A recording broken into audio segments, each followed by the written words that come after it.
তোমার স্বামী ওই রকম বারোচোদা হারামি লোক এই জগতে আর দুটো নাই।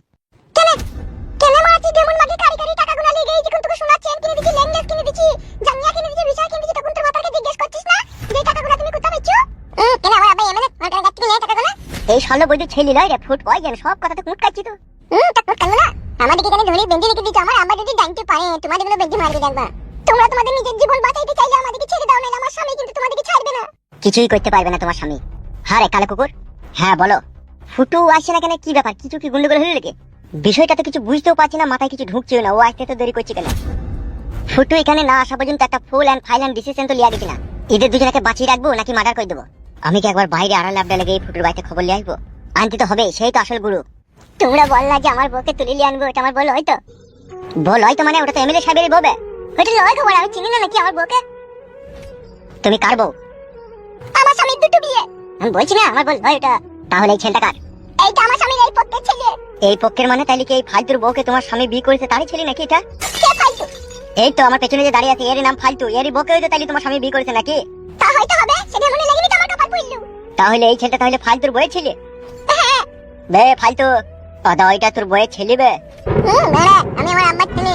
ও মা গো, ও বাপ গো, কি কথা শুনতে পেলাম গো। উড়ি আল্লাহ। শোনা বউ রে, তুই কি কাজ করলি, তুই ছেলে হয়ে গেল বউ। ও মা গো ভাই, শালা বৌদি ছেলে হয়ে গেছে তো ভালো ভাই, তৈরি করা ছেলে নিয়ে চলে যাবি, তোকে ছেলে তৈরি করতে হবে না। আমি হাল হবো না, আমি হাল হবো না। ও ভগবান, আমি আর সহ্য করতে পারছি না, আমাকে তুলে লাও, আমাকে তুলে লাও। হ্যাঁ গো কালু ভাইয়া, কি কাজ হলো? তো ঘাইয়ের উপরে বিষ ফোড়া হয়ে গেল। আমরা কি করবো, মারা ফোড়া হয়ে গেল তা? তুই এক কাজ কর, ফালতুর কথা বাদ দে, তুই একবার ফুটুকে যেমন করে হোক খুঁজে বাই করে এখানে নিয়ে আয়। যাবো বলছো? হ্যাঁ গো, সে না আইলে দিলি ফয়সালাটাই বা কি করে হবে? চিন্তা করার দরকার নাই, তুই একবার যা না। বেশ ঠিক আছে, তাহলে আমি যাচ্ছি। তাড়াতাড়ি যাবি আর আসবি। বেশ ঠিক আছে।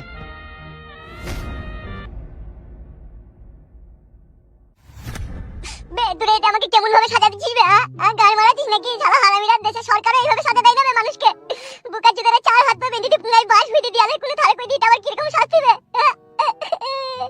আমি কেন খুলবো বে? তুই খুলবি এমএলএ বিকাশ দত্ত, আমাকে যেভাবে সাজা দিতে বলেছে সেইভাবে সাজা দেবো। উড়ি বাপ রে বাপ রে, সর্বনাশ, এটা কি মানা যায় রে? উড়ি শালা যেমন কুকর্ম করবি তেমন সাজা পাবি বে। বালচুদারা, উত্তর কোরিয়ার প্রেসিডেন্ট কিং জং এরকম মানুষকে শাস্তি দেয় নেবে, আর তোদের একটা বালের 2 টাকার এমএলএ এইভাবে মানুষকে সাজা দিয়ে দিচ্ছে, নিজেকে কি ভাবে কি বেশে? সে নিজেকে উত্তর কোরিয়ার প্রেসিডেন্ট কিং জং এর থেকে কম কিছু ভাবে না। খুলে দাও বাগের ফুটকি ভাই, খুলে দাও, কি লাগা লাগছে পুনাই। আমি সহ্য করতে পারছি না বাগের ফুটকি ভাই, খুলে দাও ভাই। খুলে দেবো? ভাবলি কি করবে তুই? ভাবের এই খেলা ঘরে খেলে সব পুতুলি খেলা, জানি নাই এমন খেলা ভাঙে কখন কে জানে। বানাইছে পুতুলি যিনি, একদিনই ভাঙবে তিনি। তোদের ওই এমএলএ সাহেব শরীরের বাচ্চা যেছে, নিজেকে এই দেশেরই কত বড় রাজা বাদশা ভাবে রেছে রে। আমার মতো একটা ভালো ছেলেকে হাত পা বেঁধে রেখে পুঙ্গাতে বাস ভরিয়া দেয়ালের কোণে থাড়া করে দেয় রে। এই দেশেরই সরকারেরই কি সব আইন কারণ আজও মাথায় ঢুকে না আমার রে। ভালো মানুষের পুঙ্গায় বাস ভরিয়া দেশের খারাপ মানুষ দিকে ছেড়ে দেয় রে। চুপ বে বুকাচুদ, আমরা খারাপ মানুষ। তা কি ভাই তোরা বল, তোরা নিজে একটা বিবেক করে দেখ, তোরা কি মানুষ দেখ। আমার অপরাধ পেলি না, আমার দোষ খুঁজে পেলি না, অথচ আমাকে হাত পা বেঁধে রেখে আমার পুঙ্গায় বাস ভরিয়ে আমাকে সাজা দিচ্ছি, তাহলে তোরা কিরকম মানুষ বুঝ। এখানে আমার কিচ্ছু করা নাই, আমি এমএলএ বিকাশ দত্ত সাহেবের কাছে কাজে এসেছি টাকার জন্য, ও যা বলবে তাই করবো। তাহলে আমার পুঙ্গায় বাস ভরিয়ে দেবা? তোকে তো পুঙ্গাই বাঁশ ভরিছি বে, খুব কম। আর ইকে দেখ, চারিদিকে কারেন্ট জাল, সেই জালের ভিতরে বন্দি করে রেখেছি, যেদিকে ও হাত দেবে সেই দিকে 440 ভোল্ট। একবার ওই তার কাটার বেড়ায় হাত দিলি ওর ভিতরকার লাড়ি শুধু পুড়ে যাবে, না বসতে পারবি, না শুইতে পারবি, না ঘুমিতে পারবি, না লড়তে পারবি। বাবালো, তাহলে তোকে তো এরকম শাস্তি কোনো দিনই বে। কি লাগা লাগছে বাগের ফুটকি ভাই, আছে দাও না ভাই, ও ভাই দাও না ভাই। সেটা সম্ভব নয়, সেটা আয়ত্তের বাইরে। আমাকে নিচে নামে দাও ভাই, ও ভাই নিচে নামে দাও ভাই।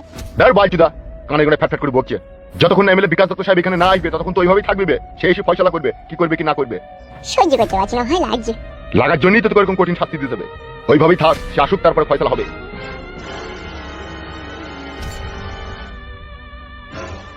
তুমি তো বড় এমএলএ সাহেবের লোক, তুমি কি অন্যায় করেছিলে তাই তোমাকে এরকম সাজা দিচ্ছে? এক মাংমারানি মাগের ফাঁদে পড়ে গেলাম ভাই, তার জন্য আজ আমার এই অবস্থা। মানে কার ফাঁদে পড়ে গেলে তুমি? মেয়েটাকে মারা চিনিও না, আজ অব্দি দেখতেও পেছি না। মেয়েটার নাম ছিল মাঙ্গেনা বেগম।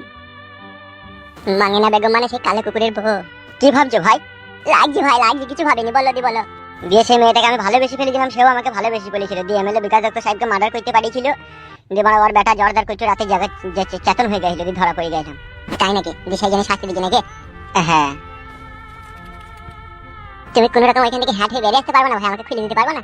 বাবারে, আমি এখান থেকে লইলি টাচ হইলি পট খাওয়াটা হয়ে ফেটে যাবো। সেইটাই তো দেখছি মানে, তাইলে কি হবে? মা আমি করে যতক্ষণ নাই না আসবে ততক্ষণ কিছু করার নাই। বাপরে কি শাস্তি রে, রে বাপরে, বাপের জীবনে এরকম শাস্তি দেখে দি রে। চুপ করো, কেন্দ্রে লাভ হবে না, চুপ করো। সহ্য করতে পারছি না ভাই, ওই প্যান্টটাই আটকে আছে, প্যান্টটা যদি কোনো রকম ফুট করে ফেটে যায় তাহলে পোস্ট করে ঢুকে যাবে ভাই। দেখতে তো পেছি আমি। আমি মনে মনে ভাবলাম এমএলএ বিকাশ দত্ত সাহেব আমাকে গুলি করলো, তার রাগ মিটে গেল। কিন্তু না, শালা খান কি ছেলে আমাদের পেছু ছাইলো না।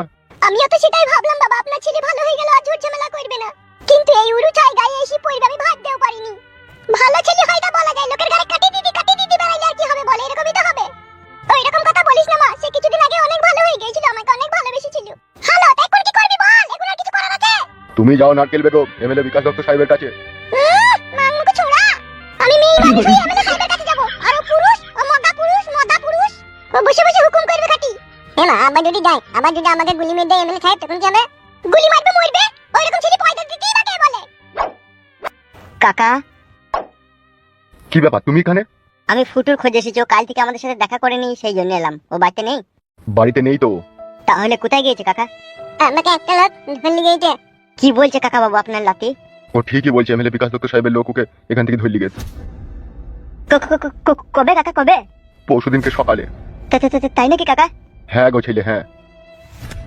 বিকাশ দত্ত, তো রক্ত কুকুরকে খাওয়াবো গো ছেলে। ও বলো কাকিমা।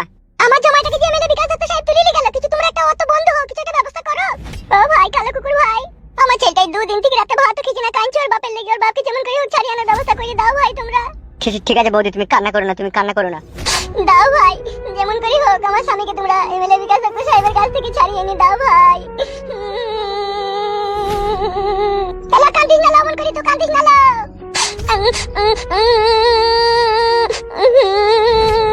বৌদি তুমি কেঁদো না, আমি বলছি তো তুমি কেঁদো না। একটা ব্যবস্থা করো ভাই, যেমন করে হোক একটা ব্যবস্থা করো। বেশ ঠিক আছে, তুমি নিজেকে শান্ত করো। চুপ করো বৌমা। এলা ঝুমা, তুই আর বকিস না বাল, তুই মা হয়ে সুখ সুমন আমার কষ্টগুলো বসে বসে দেখছিস, তুই এটা কিছু করতে পারছিস না আর আমাকে চুপতে বলছিস তুই। বল আমি করব না, দাঁড়ালো একটু সময় হোক না। সময় হইতে তো আমার স্বামী থেকে দেখুন আমি আর পাবো না। পাবি চুপ। তোর কান্না শুনতে আমার জীবনটা হালাকালা হয়ে গেল লো। ও গো ছেলে। জি কাকা বাবু বলেন। এর কি কোনো ব্যবস্থা হবে না?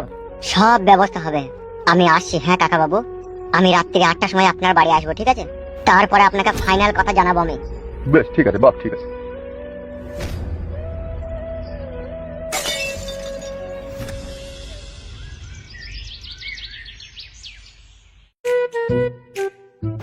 বাল, আমার চাবিটাই কাজ হচ্ছে না কেন? ছি বাড়া, কালকে বুমটা ফাটাবার আজকে বুমটাই কোনো কাজ করছে না।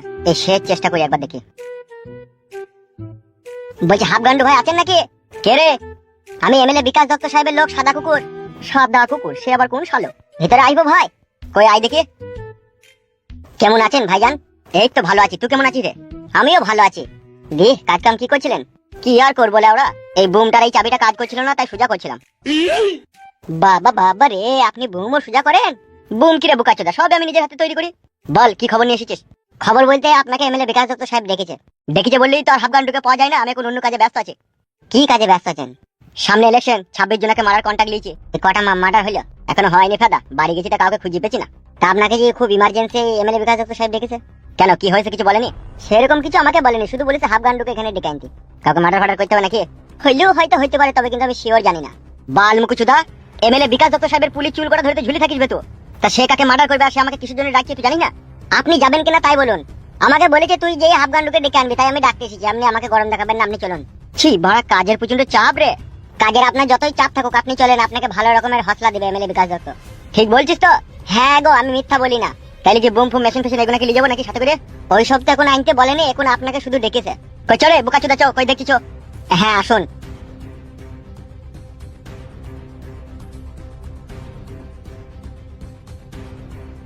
কি বলছেন এমএলএ বিকাশ দত্ত সাহেব? আপনার সাথে কাজ করতে কালো কুকুর আবার আপনার বউ ছেলেকে কিডন্যাপ করেছে? ওই জন্যই তো আমার বুকের ভিতরে আগুন জ্বলছে হাফগান্ডু। যে আমার খেয়ে আমারই পরে আমারই বউ ছেলেকে কিডন্যাপ। এখন আমাকে কি করতে হবে বলুন? যদি আমাকে মার্ডার করতে বলেন তাহলে বুকের কাছ থেকে লাভি অব্দি চিড়ি 1.5 কেজি টাকা নুন ভরে দেবো ভিতরে, তারপর গুম শুয়ে সুতলি দড়ি দিয়ে সেলাই করে দেবো। আর এতে যদি না হয় তার থেকে কঠিন শাস্তি আমার কাছে আছে বিকাশ দত্ত বাবু। আপনি শুধু আমাকে 25 টেন ফরচুন তেল কিনে দিবেন সরষের, তারপরে কালো কুকুরকে আমি ঝিনুকে করে ছিলবো, ওকে হলুদ মরিচ মাখিয়ে দিই, ওই ফরচুন গরম তেলে ওকে আমি ফ্রাই করবো। তুই তোমার আমার থেকে ডেঞ্জার তোরে বড়া। ডেঞ্জার কি বলছেন বিকাশ দত্ত বাবু? আমি তো এইভাবেই মানুষকে মারার কন্ট্যাক্ট নিই। আর আপনার সাথে যে বিশ্বাসঘাতকতা করেছে আমার কাছে তো একটা পার্সোনাল মানে শাস্তি দেওয়ার উপায় আছে। সেটা আবার কি? সেটা হচ্ছে বিকাশ দত্ত বাবু হুকুম ফুকুম শাস্তি। তুই তোমার আজব কথা শোনাচ্ছিস রে হাফগান্ডু। হুকুম ফুকুম শাস্তি? এই শাস্তি তো আমি যাকে তাকে দিই না, আমার খুব ঘনিষ্ঠ লোকের যে অন্যায় করে তাকেই দিই। আমিও তো তোর ঘনিষ্ঠ লোক রে হাফগান্ডু। সে তো জানি বিকাশ দত্ত বাবু, কিন্তু পাবো কোথায় এখন কালো কুকুরকে? সেই সুরের বাচ্চাই তো আমার জিনা হারাম করে দিয়েছে রে হাফগান্ডু। তার জন্যই তো তোকে এখানে ডেকেছি আমি, তাকে খুঁজে বাই করার জন্যই তোকে এখানে ডেকেছি হাফগান্ডু। তুই যত টাকা নিবি বস্তা বস্তা টাকা আমি তোর পায়ের নিচে ঢেলে দেবো। তুই ওকে বাই করে তুই যেই শাস্তিটা এখনই বললি হুকুম ফুকুম, সেই শাস্তিটা দেওয়ার ব্যবস্থা কর। হুকুম ফুকুমটা কিরকম শাস্তি? তুই জানি কি করবি বে শালা মাগাসুদা?